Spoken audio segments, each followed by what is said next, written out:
Di mana Ibnu Qayyim mengatakan level orang yang sholat itu ada 5. Level yang pertama, orang yang berdosa dengan sholatnya, kata beliau. Siapa ini orang yang berdosa? Orang yang sholat tidak sama sekali memberikan haknya. Ada orang sholat hanya karena disuruh oleh orang lain, hanya karena tidak enak, mau udu nggak udu terserah. Ini berdosa nih. Percuma dia sholat, dia berdosa. Karena di sini riya. Nah, itu. Dan tidak ada hubungannya dengan Allah SWT, malah berdosa dengan sholatnya. Ada orang yang kedua, sholat tapi nggak dapat pahala. Dia tahu diperintahkan semua tapi tidak dapat pahala, karena dari awal takbir sampai salam semuanya menghayal. Ini orang yang percuma, nggak ada pahalanya. Masuk dalam sabda Nabi SAW, ada orang yang hari kiamat diremuk-remuk sholatnya seperti pakaian kotor lalu dilemparkan ke wajahnya. Karena dari takbir sampai salam nggak ngerti apa yang dia lakukan. Untuk apa sholat kalau begitu? Allah nggak butuh sholat kita, ikhwani. Allah nggak butuh. Biar kita sholat khusyuknya luar biasa, sujudnya sampai berhari-hari nggak angkat kepala, tetap aja Allah nggak butuh dengan itu. Kata Nabi SAW dalam hadis qudsi, Allah SWT berfirman, wahai anak Adam, apapun yang kau kerjakan tidak akan bermanfaat bagiku dan aku akan kembalikan kepadamu. Itu amal kalian yang akan bermanfaat buat kalian sendiri, tidak ada manfaatnya buat saya. Kata Allah SWT, hadis qudsi. Ini luar biasa, harus kita faham nih. Ya, tidak boleh salah dalam masalah-masalah seperti ini. Maka kita harus tahu bahwasanya sholat itu kita yang butuh dan bukan Allah Azza wa Jalla. Baik, Abu Sa'id Al-Khudri, Ibnu Qayyim mengatakan tadi orang yang kedua adalah orang yang tidak dapat pahala sama sekali. Yang ketiga, orang yang dapat pahala. Dapat pahala, tapi pahalanya pas-pasan. Ini sesuai dengan sabda Nabi SAW. Ada orang yang sholat tidak akan mendapatkan kecuali setengah pahala sholatnya. Ada orang yang sholat tidak dapat kecuali 1/10 dari sholatnya. Jadi kecil, ada pahala tapi kecil. Lebih banyak menghayal daripada fokusnya. Yang keempat adalah orang yang sholat berusaha untuk fokus, gitu kan? Tetapi terkadang masih menghayal, masih terlintas.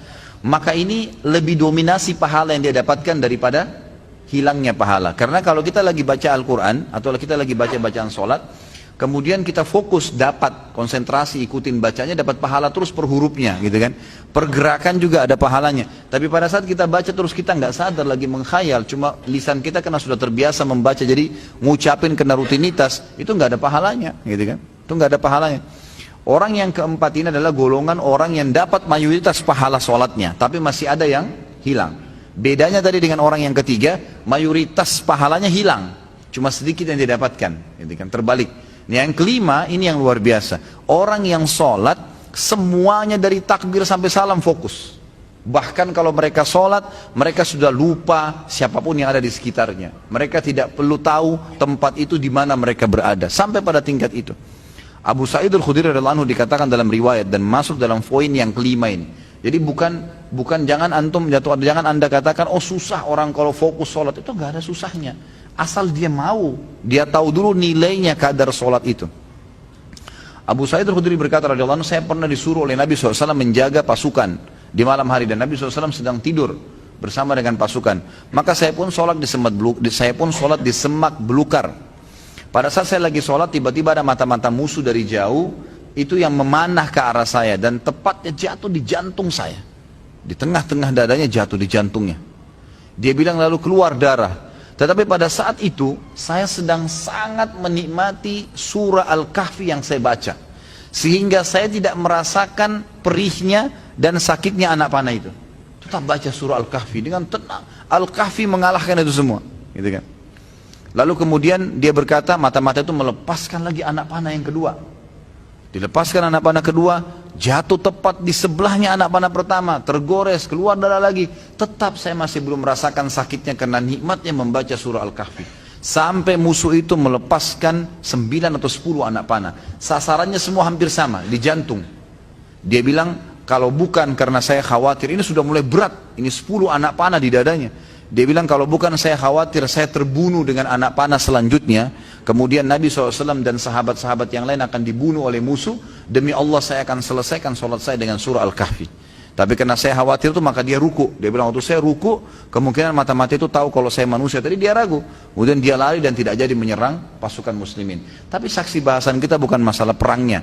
Bagaimana Abu Sa'id al-Khudri bisa fokus sampai tidak merasakan sakitnya anak panah. Coba nih teman-teman di sini kalau digigit nyamuk, ya. Digigit nyamuk gimana tuh?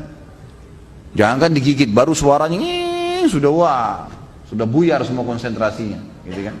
Seseorang di antara sahabat dan tabi'in dinukil dalam buku-buku tentang khusyuan sholat, kumbang datang menggigit, menyengat dahi mereka, berdarah, mereka nggak bergerak, seperti batang pohon yang kokoh. Luar biasa. Karena mereka tahu sama siapa mereka berhadapan, gitu kan? Dan memang ini sudah menjadi tradisi mereka ya.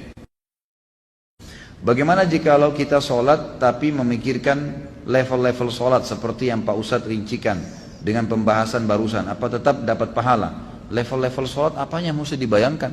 Enggak, fokus bacaan saja, enggak usah bayangkan yang lain.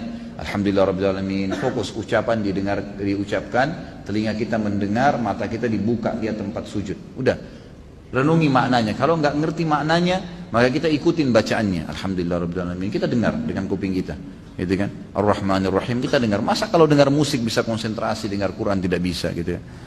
Jadi gitu, seperti itulah. Jadi nggak usah bayangin apa-apa. Nggak usah bayangin apa-apa. Tadi ada yang bayangin kambing sama ayam apa segala, nggak perlu gitu.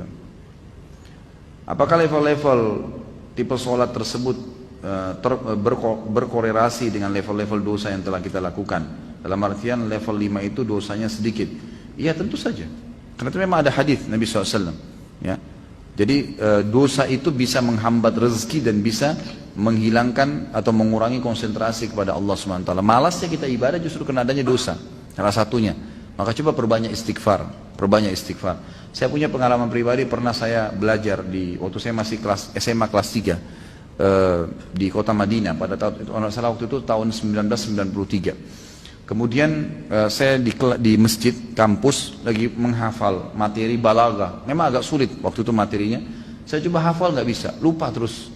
Saya juga kalau sholat, gitu kan, sering kadang-kadang tidak konsentrasi, lebih banyak menghayalnya. Subhanallah, ada teman dekat saya, Dr. Muhammad namanya, sekarang baru selesaikan S3-nya doktornya, adik kandungnya Dr. Sulaiman Rahili, sahabat dekat saya, gitu kan. Maka beliau datang ke saya dan mau mengajar. Waktu itu beliau tingkat 2 kuliah di kuliah hadis, ngajar saya. Sebelum buka buku balaghah itu, saya dari asar ini sudah baca nggak faham-faham, dari habis duhur malah. Pulang dari kelas ujian saya baca sampai menjelang isya belum faham. Habis isya dia datang ajar saya. Terus saya tanya, akhi, apa sih sebenarnya penyebabnya? Saya kalau sholat nggak konsentrasi, baca buku nggak bisa hafal-hafal. Dia ucapin kalimat subhanallah menyentuh saya. Dia bilang, mungkin kamu masih punya dosa. Padahal waktu itu saya masih kelas 3 SMA. Dan ini teman-teman perlu tahu ya, saya SMA itu di Madinah. Di Madinah itu nggak ada bioskop, nggak ada karaoke, perempuan semua bercadar, pakai jilbab. Hiburan kami itu dulu kampus, Masjid Nabawi, gitu kan. Kalaupun kita masuk ke mall, ke pasar-pasar, nggak ada musik, beli kebutuhan, kemudian pulang ke kampus. Nggak ada celah yang kita mengatakan ada dosa kayak di Indonesia. Orang yang masya Allah SMA-nya di sini luar biasa kemana-mana. Tapi itu saja masih cukup membuat saya tidak bisa khusyuk gitu. Lalu dia bilang, coba akhi, ente istighfar kepada Allah SWT, kemudian coba sholat, gitu kan. Mungkin tujuan dia waktu itu mengajak untuk sholat taubat ya. Ada hadis Nabi SAW riwayat Abu Daud dengan sanad hasan.